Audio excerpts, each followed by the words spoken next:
Hello, I'm XPLovecat, and today I'm going to be reviewing a Kult Divinity Lost 4th edition scenario called Island of the Dead. My players and I took about 6 hours to complete this scenario. However, I will say it is very customizable. It's a really quick read and only has 14 pages of core scenario content, but there is a lot packed into those 14 pages. And as we go through how this is structured, you'll start to understand how this is really customizable and could really be done in maybe 3 hours, or if you wanted to expand it and have your players explore a lot of this, then it could expand up to maybe 10, 12 hours, really up to you. The premise here is the players are marooned on an island in the Indian Ocean. Now, really any island will do that's more of a tropical feel, so feel free to insert this into a campaign or place it somewhere different if there's background from the characters that might be going to and from a different location. Due to some events on this island, the illusion here is weak, so that means fun things for the players and an opportunity to play with their psyche a little bit more. The scenario is all about survival, trying to get off the island, and while these two things are happening,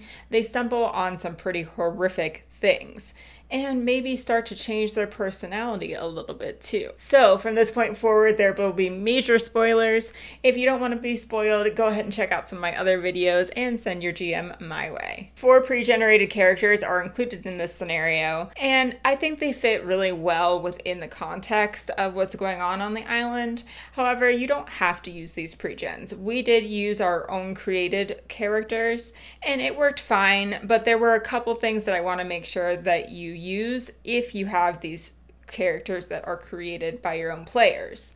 The first thing is one of them has to have enhanced awareness.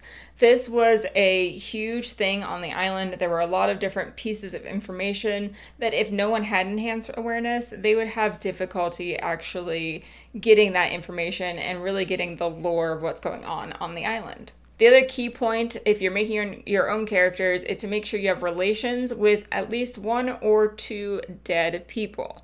So someone, while they were living, that your character had a strong connection with, or maybe even just a neutral connection, but someone that they knew and would recognize if perhaps they came back in ghost form. In addition to these pre-gens, they also include equipment cards and a map. I really liked the map. I thought it wasn't too detailed, but had enough information that I could determine where the players were based on how they were exploring the island. And the equipment cards were awesome. They were really helpful to be able to just hand those out whenever the players stumbled upon a specific item. In addition, there are 2 supplies markers that they will likely get for food and water. And this really added to the whole survival theme and aspect. Being able to check off the specific rations that they were eating each day was a little bit stressful for them. My one call out on these specifically is to make sure you adjust them for the number of players. So if you have less than 4 or more than 4, then I would recommend appropriately rationing those down from what they initially get. And after playing, I actually thought that they could use with a little bit less rations than the scenario gave them, because it would enhance that feeling of urgency around finding food and water. I recommend supplying them with 3 rations per person for 1 day, so a full day of rations, and then have 2 extra. So they could have a day with 1 and a day with another 1. If they eat less than 3 per day, then their stability will start to go down by 1 per day. So it's adding to that whole stress factor of having to find this food and water, and their stability slowly going down as they're feeling the impact of being stressed and not having enough food and water. And one last thing before we get into the meat of what's going on here is this is the perfect scenario for adding music or sound effects.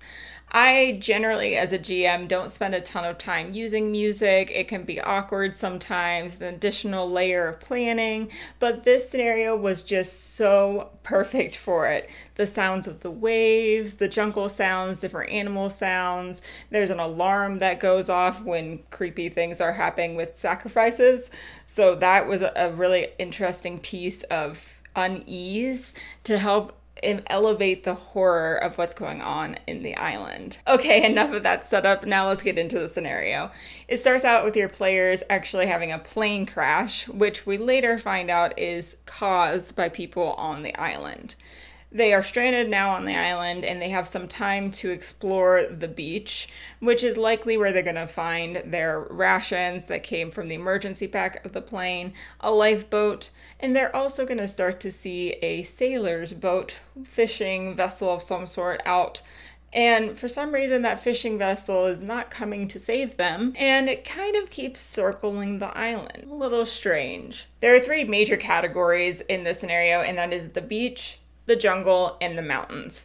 At each of these locations, there is a list of events for the GM to choose what's going to happen at each of those given locations. My comment on the way that these events are structured is because it's just a list. You have to be comfortable with improv and picking and choosing what events would fit well based on how the story is progressing. It really forces creativity on the GM side and is also pretty demanding in terms of a normal one-shot scenario situation. So this scenario would fit better with those who are more on the pantser end of being a GM. If you're interested in the GM types descriptions that I kind of went through, there's a video all about that. But if you lean more towards the planning side, especially more on the extreme side of that, this might be more of an uncomfortable type of GM style for you.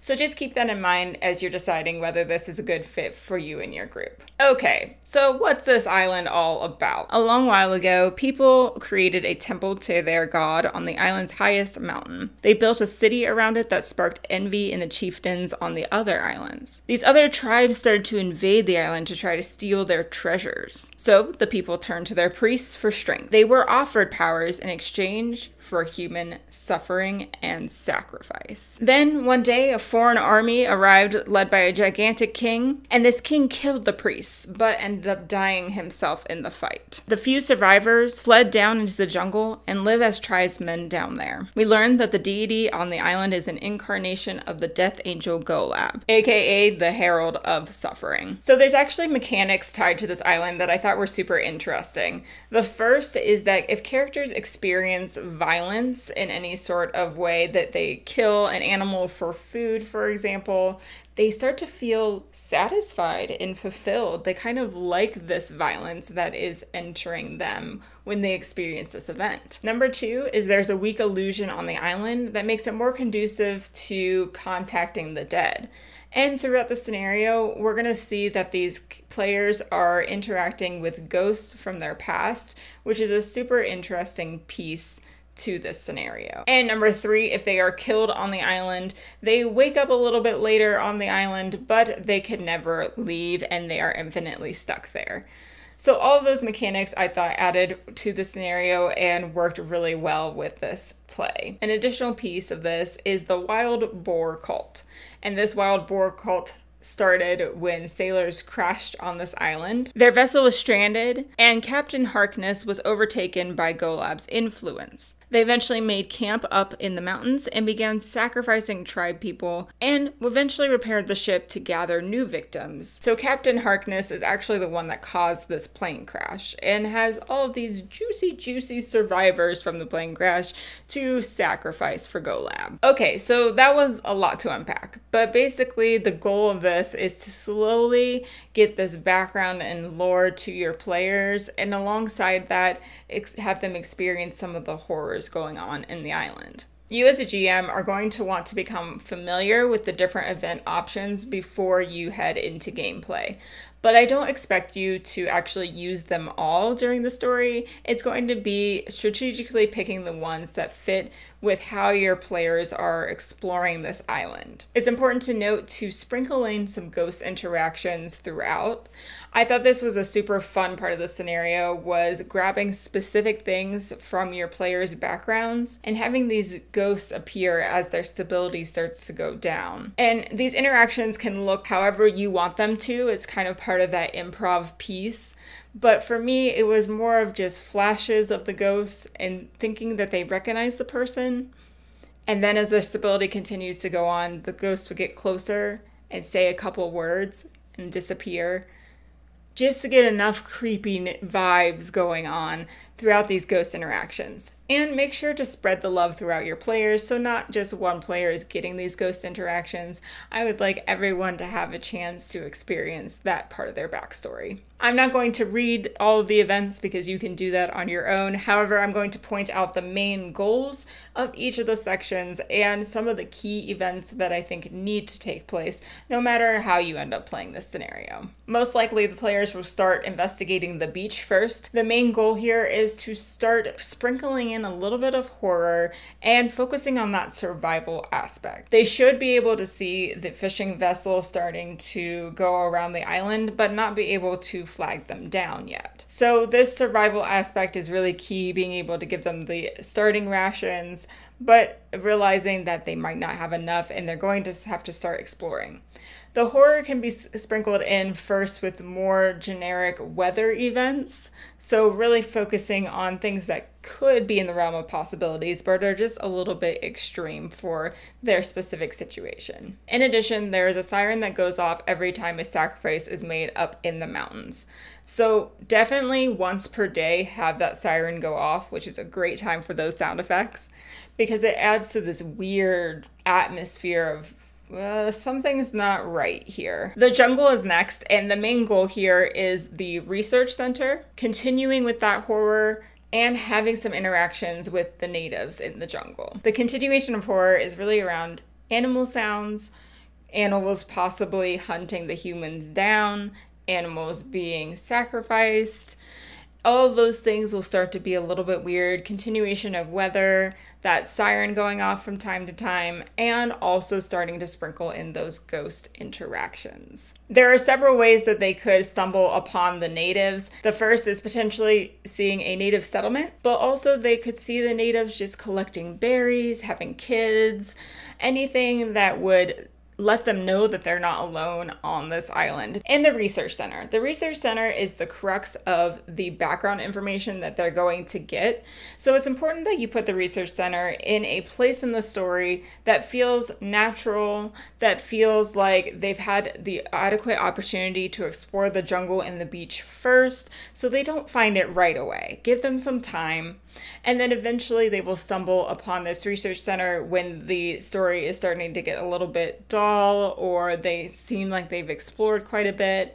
Then they can bring in this research center and start to get to the bottom of what's going on this island. Here, there's a lot of additional resources, but the diary and the radio are two specific things to make sure are included here. The diary is going to give you a lot of background information, and then the radio gives a potential goal for your players to be able to fix that, but also if they do fix it, they can connect with some different options and have different routes to go. Now, I do have a complaint about the scenario here because they are very vague about the radio. They're like, if you have the right parts and a power source, then it can be fixed. But it doesn't give you a lot of information about if there are right parts on the island, how you fix it. And so me as a GM, I was kind of like, you might be able to fix it. Like, I'm not exactly sure, but let's try and make it up as we go. So that was a little bit of a hurdle for me, but if you pre-plan about this radio, it might help you get prepared for when the players stumble upon it in the research center. As your players head up the mountain, this is now about specific locations. The first is the fallen giant with the sword and armor. The second one is the sailor's camp, which also includes interaction with the mutineer, which I think is very important, and then eventually finding the temple. As we learn from the background of the story, the giant has a special sword and armor. If your player touches the sword, they kind of instant into a different scene where there is a warrior that they need to defeat to be able to actually pick up that sword and carry it. And the sword is going to be very important when it comes to the temple. As your players stumble upon the sailor's camp, make sure the mutineer intercepts them because he has a ton of information and he's really essential to this whole story. This is where I have to share a story about what happened with my players. So the mutineer kind of gives really important background information and explains that at one of the native settlements there are weapons housed there that could be helpful if they're going to take down Harkness. So they talk to the mutineer and they're planning their way to stumble into the tribe. And one of my players says, well, maybe we should disguise ourselves as the wild boar cult. So he takes upon himself to kill a boar and dehead him and make this into a boar head. Very creepy imagery, icky, gross stuff going on, but made for a very funny story as he was walking through the village as a competing wild boar priest to get to the weapons and then get out as quickly as possible. Once your players feel prepared to take on Harkness and dispel the Golab influence over the island, they will eventually make their way up to the temple. This is where we get into some pretty explicit horror, and if you're familiar with Kult, it can get a little intense, so I'm not going to go into the details here in this video, but feel free to read what is going on in the temple and the different rooms that your players could stumble into. They will make their way to the torture chamber, and that is where there is a statue that's radiating this dark power. Now, the statue can either be harmed by explosives, but it could also be harmed by that ornate sword from the giant. So that's usually the more fun path to go, but if they weren't able to take on that warrior, then they could also kill it with explosives. The players may or may not catch on that this statue is the most important thing to go after, so really be generous with the clues that that is the direction they are feeling pulled toward, and for some reason it's feeling the most evil power coming from the statue, and eventually they should catch on. If they are able to destroy that statue, Harkness is harmed along with it, so Harkness will be defeated. My players were successful in defeating this, and it was great because once you get the Golab's influence to go away, you can explain how the island looks lighter and it feels more calm. Some of the animal noises start to settle, and it's just a nice ending to this whole horrific adventure on the island. My overall thoughts, this scenario is highly customizable, so I thought that was really cool, but just note that that means that you're gonna have to improv more, and it's gonna be a little bit more demanding on the GM. This was a really enjoyable setting and very conducive to using music and sound effects, so it was much more immersive as I was playing through this with my players. I loved the background of what was going on the island, but it was a little bit challenging to slowly feed that information to the players. So just think about some potential opportunities to get this lore across to them so they're ending up having the full story and the full information by the time that they get to the temple. Because I think it's a lot more fun in discovering that instead of just being confused as they're going through. Another way to ensure that this happens is that one of your players has that enhanced awareness, because a lot of the information can be fed through that ability. If you're interested in checking out the Island of the Dead, it is a free scenario and it'll be linked in the description below. Let me know if you liked my review of this Kult scenario. I'm really getting into the system and I'm loving the lore behind it. Let me know in the comments if you've played it, what your thoughts are, and I'd love to hear if there are specific scenarios you would like me to review in the future. In the meantime, you can check out some GM tips, and I will see you next time. Thank you for watching. Bye!